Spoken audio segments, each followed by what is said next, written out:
Welcome, IT changemakers, to the Dex Show with Tim Flower and Tom McGraw. Let's get into it. Hello, everybody. Welcome to a very special, a very bittersweet Reality Bytes today. It's special because we actually have, for the first time, I believe, if I'm not very much mistaken, we actually have a full house. Absolutely everybody is here. So that's Tim, Catherine, our producer, Dina, Megan, Sean, Oriana, and our very special guest, Sam Hosman. Now, he's a very special guest because this is Sam's last ever Reality Bytes. He's got a fantastic new opportunity starting next week. So Sam is leaving Nexthink, where he's been doing many fantastic things, including editing our wonderful Dex Hub and being a fantastic panelist, guest, and real force behind the scenes for this show. So we're really going to miss him. I'm glad everybody could come to this his leaving do. Sam, how's your last week going? How are you feeling about the last recording? Yeah, Tom, it's absolutely bittersweet. This has probably been one of the most fun parts of this job, appearing on this podcast. My first ever podcast that I think I've ever appeared on was here with you on the Dex Show and Reality Bytes. So it's been a lot of fun doing this, and I'll definitely miss it. You got podcasting chops, Sam. Nobody could say otherwise. Are you gonna bring the podcasting skills into your new role? Do you think you're gonna launch a podcast? You're gonna become competition? That's what I'm looking for, Sam. So we'll see. I mean, I feel like I gotta keep those muscles working, or else I'll lose them. So I don't know. We'll see. Maybe the skills will carry over. I think look, just don't go into direct competition. That's all we're saying. No. Whole new avenue. I'll Reality Bytes will still stand up. Remain sacrosanct. We'll sue you for intellectual property. Okay. Well, look, no, we're going to really miss having you as a colleague, and as I say, you've not just been a great panelist, but you've been somebody who's helped us to form so many of the shows we've done, come up with so many ideas, so many structures, and as such, it feels only right that you've come up with an idea for your final hurrah, which is a kind of green IT retrospective, right? And I think what we're seeing, and I think there's a few good reasons to be discussing green IT again here today. I think it's kind of bubbling back up into the zeitgeist from my reading in a way that it hasn't since 2-3 years ago, when it was really felt like it was all the rage and it was a really kind of dominant discussion point. Then I feel it's been relatively low-key. Obviously, a lot has happened to the economy and in the industry since then, which has kind of recalibrated people's perspective. But I think it's fair to say, I mean, just Sam, maybe you go first. Is it fair to say that we've seen its recurrence recently, and we've seen it kind of, even though it felt like a very kind of pandemic focal point, almost. It was very aligned with the kind of things that people were specifically most interested in during the pandemic. It's now researched in its own right, and it's kind of almost cohabiting with a lot of the concern and focus around efficiency and economizing, etc. I mean, what do you think, Sam? Yeah, absolutely. I think that applies to a lot of the kind of big trends in IT that either popped up during the early stages of the pandemic or were even kind of faded away in the pandemic to make way for kind of the necessity of how the workplace has changed. I think we've kind of entered this period now, a few years on from the pandemic, where workplaces have, stabilized to the point that they are kind of determining, what their, future looks like in terms of, what they're going to value, what their priorities are, in 2020, obviously, and even 2021 for the most part, and even, a little bit into 2022, companies were still in a very rocky place of, scrambling to go remote at first and then kind of determine what their return to the office looks like, what a hybrid workplace might look like. And so during those times, a lot of these companies may have valued sustainability and wanted to implement more kind of green IT practices, but just didn't have the resources to do so, especially in a time where there was so much upheaval going on. And so I think we've kind of entered a place where, because things have leveled out a bit, I think green IT is rising to the forefront as companies are saying, all right, now we know what our workplace looks like, and it's relatively stable compared to a few years ago. So let's really kind of make this a priority again. So I think we're seeing that a lot. Damn, Sam, you're going to set the table so impeccably just to make us know what we're going to miss next week. All right. Okay, so I think it's all laid out very well. And I before we sort of dive into it and get everybody's kind of takes and perspectives here, I just want to go to Oriana quickly, because Oriana pointed out that in the group chat that Nexthink is effectively relaunching its green IT solution in a couple of weeks' time. Oriana, why do you think this is such a good time for Nexthink to be doing this, and what's in your view the legacy of that first effort, and what are the learnings and iterations that make this a kind of a significant announcement? Yeah, I'm really excited about this initiative, and I will say it is definitely driven by our customers. We are responding to the direct request to have this kind of content, right? So it's out there. This is something people care about, they want to do, and they want to have a tool set to do it more effectively and efficiently. I think the other component, and why I'm really excited to be working on this initiative, is that in the past it was really driven by a passion for greening the world, right? For being sustainable. This is one of our values here at Nexthink that I think is really great. We are really passionate about being a green company ourselves. The thing that we're incorporating now, that I'm working on personally, is incorporating the science of behavioral change, right? So this is the thing that I'm always talking about, is how do we make change easier? How do we give people the tools to do this in a way that makes sense for a human consumer, not just from a machine perspective? So that's going to be incorporated into how we're approaching this next, is trying to make that really easy for people so they don't have to figure it out individually at all these different organizations that are using this tool set. Excellent. And I suppose that maybe just to sort of complete that picture around the product offering, Dina, I wonder if you could add the context to what Oriana was talking about around visibility, and why the kind of capacity Nexthink lends for a kind of unique level of visibility fits so well and so importantly in actually facilitating and making possible a really green IT solution. Adding up to that, most of the customers without Nexthink, so think of it this way, without Nexthink you don't have the visibility on the endpoint health, the environment overall, what is contributing to the consumption on the endpoint, etc. But with Nexthink you have, with the green IT, the old one, or with the new one as well, you'll have the full visibility of the environment. So you'll be able to advise your users in environment A, B, and C in the way that fits them more. So you'll be able to spot what is the issue that needs to be conserved a little bit, or reconsumed or reassessed, whether it's going to be in the extending the life expectancy of a hardware, or using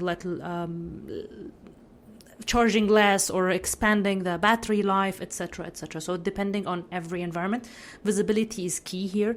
And with the fact that you'll be able to see, diagnose, and fix, if we're following the same mindset, then we'll be able to optimize the usage of the endpoints per customer, per environment, per rules and regulations of the country as well. Right. So that sets the scene really, really well, right? So we have the kind of context in which it's taking place. We hear what's available, but I'm just interested, Tim, to come to you and just to find out whether your connections, your conversations with Nexthink customers point to a willingness in the organizations themselves to really embrace this kind of technology at the moment. What's your impression firsthand? Yeah, it's interesting, Tom. I talk to customers in terms of green IT in two regards. The first is what they want to do and need to do, and the second is what they need to be able to calculate to justify the purchase of software. So right. Over the years, green IT has been this nebulous, especially during the pandemic. End user compute was perceived as all happening at home. It's not my company's energy, so why do I need to worry about measuring the impact of green IT for employees that are essentially on their own power grid? But as I traveled and talked with customers, most recently during our sales kickoff around the world, it was interesting to get some input from customers in Europe and even our field sales team that talk to even more customers than I do, obviously, in the Middle East. I asked the question pretty regularly, how important is green IT to our customers? And the feedback I got in the Middle East was, it's a must-have. We have to have it in any product that we bring in and any justification that we bring in. How is this going to impact our carbon footprint, for instance, and how will this help us measure our carbon footprint? So while I think the pandemic, we may have seen a bit of a lull in the importance of green IT, to your earlier point, I do think it's coming back around. The feedback I get is more and more enterprises are concerned about their impact on the environment and their ability to measure that impact. To Dina's point, that visibility isn't just being able to see blue screens and being able to see slow logons. It's being able to calculate the actual consumption of technology and then convert that over into the impact on green IT measurement. So definitely getting more feedback that it's getting more important. Fascinating, and I suppose that's the kind of corporate perspective. It'd be interesting to speak to you, Megan, about your experience as a conscientious employee at organizations, and not just as an employee. In fact, I'm actually interested in a phrase that Dina used in the group chat today, which was data-hungry humans. I absolutely loved it, and it's a forerunner for the episode title, I feel. But as an employee, or even as a consumer of data, Megan, has the last couple of years seen you iterate on your own personal IT practices in either area, and to what extent? Yeah, that's an interesting question. So before I worked at Nexthink, so I've worked here for like a year and a half at this point. Before I worked here, I had never really considered the environmental impact of my data consumption and my digital habits. And I say that as someone who I consider myself to be a very environmentally conscious person. I'm the sort of person who composts and turns all my lights off and doesn't drive my car very much, and only buys secondhand clothes and tries to read up on everything happening in the environmental movement, and as far left as I could be in terms of the environment. But I just had never educated myself on digital habits. I guess I just never encountered that information. And then when I joined Nexthink, that was, I think, in the middle of our sort of first push around green IT a couple of years ago. And that it just struck me as I've never considered, on my phone and on my Google Photos or whatever, I have photos that go all the way back to when I first got a smartphone. I'd never considered that data obviously is stored somewhere in a data center. Yeah, that's using energy. And I really pushed myself, and even the impact of shutting your computer down versus just closing your laptop at the end of the day. For me, it was, I closed my laptop. It's not using energy now. Whatever, it's fine. But it did. The battery's slowly draining. So it really made me rethink my habits, and then thinking about Nexthink having a product like this, and companies thinking about their environmental impact. It's, if I'm thinking about my impact, which I'm just one individual, how many photos can I really have on my phone?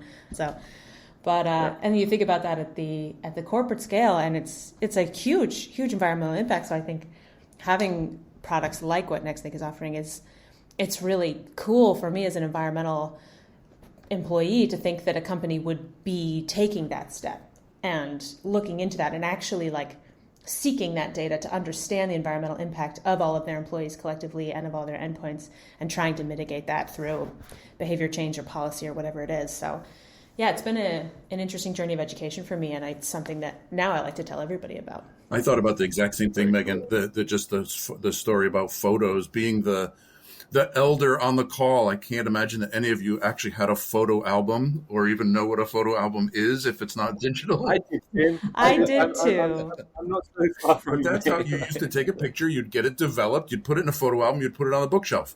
Now I have, and I was just doing this math last night, I have photos on my phone that sync to the cloud. I also have them synced through the cable to my laptop, which syncs to OneDrive. And then I also back them up to a NAS drive that I have in my apartment.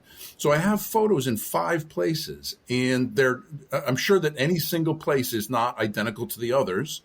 And, if I lose photos, then they're gone for good. So I want to make sure they're backed up. But having them in 5 places is just nuts. That's fine. And I guess you've just, recently became a granddad, of course, Tim.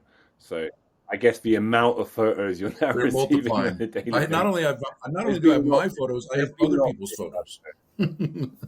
Yeah, of course. I don't think I tell you funny. I don't think I'd ever taken a selfie in my life until I had my eldest child. The day he was born, I became a selfie machine. Couldn't stop it with the child with me, of course. But so right. I understand. Sean has brought some questions to put to the whole group. A kind of quick fire green IT round of questions. Is that right, Sean? It's to lead us out.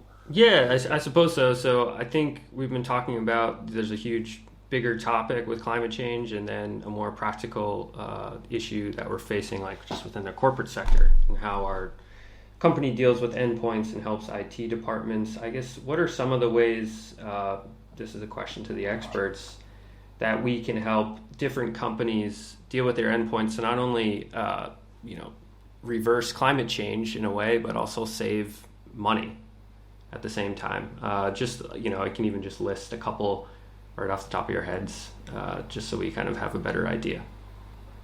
Education first. So we need to educate our users, colleagues, family members, etc. about the fact that, those many pictures, the hundreds of reels, videos, and all of the streaming content that we have now online, I think it takes us like billions of years until we can barely just watch everyone once at least. So by educating everybody about the fact that this is stored somewhere 2, 3, 4 times, and it's multiplying the amount of energy that it is needed, whether it's electricity, water, for coolers, etc., or even that you're trying to watch a video that is uploaded in 4 continents away from you, so it takes a lot of hops until it gets to you, so it passes by 3, 4 data centers until it gets to you, so all of that would be consuming a lot. So really just keep and do what is necessary. It's cool because back in the days we didn't have that, so we're starting off from cable TVs, and then now we have phones and content with you everywhere you are, basically.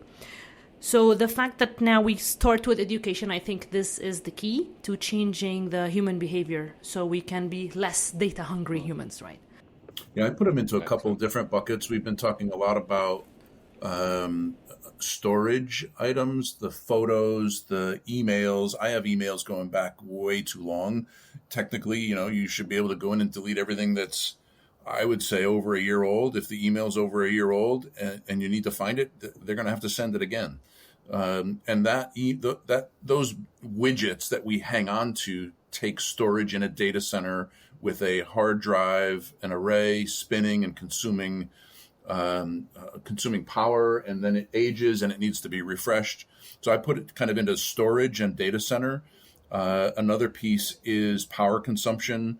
I think, Megan, you mentioned, letting your laptop drain down and then having to recharge it. I don't know how you can really avoid needing to recharge the laptop, but power consumption is another. And then I think a big one that is often overlooked is we look at hardware refresh and efficient hardware refresh to hang on to devices that are still useful and still have useful life as a money-saving effort just to extend the life of the asset. You don't need to buy a new one. But the other side of that equation is you're also removing it or delaying its entry into a landfill somewhere.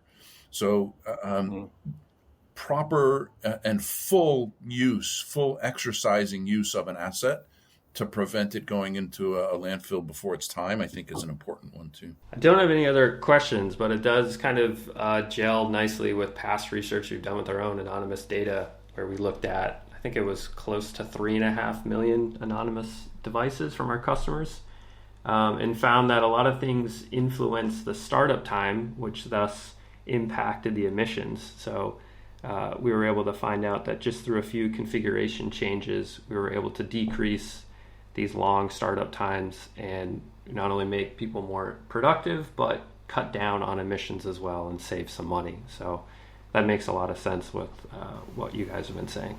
So I think education is also a really important component, because technology changes so fast. So actually draining your battery for a lithium ion battery, which is what we have in our computers, is not the best practice. That will actually wear them out. So that practice was really good with an older generation of batteries. That's no longer true. So some of these habits that maybe we learned 20 years ago for being environmentally friendly actually don't apply to the technology that we have today. And then there's also the question of, what is feasible and sustainable to do? Like, I don't think that we should all just stop watching YouTube videos because, honestly, that's probably not going to be super effective. But on the technology side, there are so many things we can do to make technology better and more efficient, like better batteries, like trying to extend hardware. Hardware is often one of our biggest footprints, so I know that's one of the places where I think it's super valuable to try and extend the life of our hardware, and that's one of the things that also is a great cost-saving measure, right? Like all of my technology, I try and purchase it refurbished because I get it at a huge discount that way. And also, I know that I've minimized my personal footprint. But there's also this whole movement of green coding that I think is really exciting, that considers components like infrastructure, processing, and even DevOps, and how to make the technology that we use more efficient, right? So by making processing more efficient, we can even improve end user experiences by, for example, making sure that data isn't routed unnecessarily through extraneous data centers, by reducing over-provisioning, both material and in the cloud. I know if you talk to any DevOps person, they will happily tell you how frustrating it is, how easy it can be to spin up new instances that then get abandoned. And that can cost a company a lot of money, as well as consuming a tremendous amount of resources. So I think there's a lot of great systemic changes that can be made, as well as those sort of individual ones. And that's one of the things that keeps it more manageable too. Listen, thank you so much, everybody. I think that was a very worthwhile revisit to the green IT topic.